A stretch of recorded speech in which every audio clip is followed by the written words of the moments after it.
Hello, I'm Dr. Rafel at Eastside Wellness Chiropractic. I'm a Central Illinois chiropractor, and today we're going to go over how do you stabilize the missing on most of us outer hip and inner hip stability. This is once you've gained the range, how do we start to stabilize?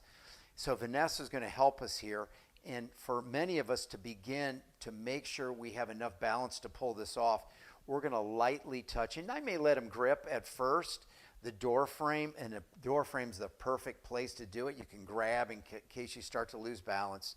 And she's going to do a thing called a pivot. She's going to go from one side, lightly toe touching, to the other.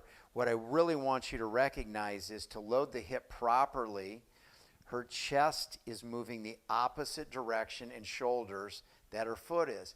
You'll also notice when she's going inward that way, her knee is relatively straight, and when she comes this way, the knee caves down and in. It should be bent, and it should follow your foot a little bit.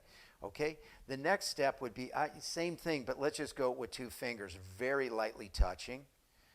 Beautiful. Yep. And she may do a hover where she doesn't touch. She gets close to the ground, but just doesn't quite touch.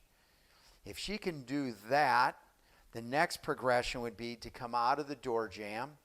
She's going to cross arms on chest. Why don't we keep you going the same direction that way? And we're going to do toe touching. Yep.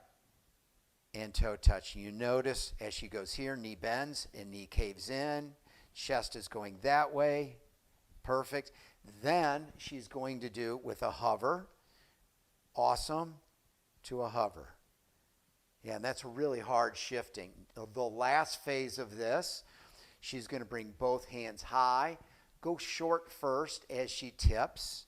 And again, my warning on this is, as we tip, when you drive from the bottom and the top, that can be hard on low back. I would not do this phase of it if I'm in acute low back.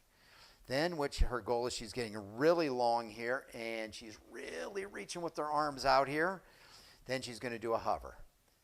Way out here touching, beautiful job. And then she's going to come back and lightly touch that way with a hover. Beautiful.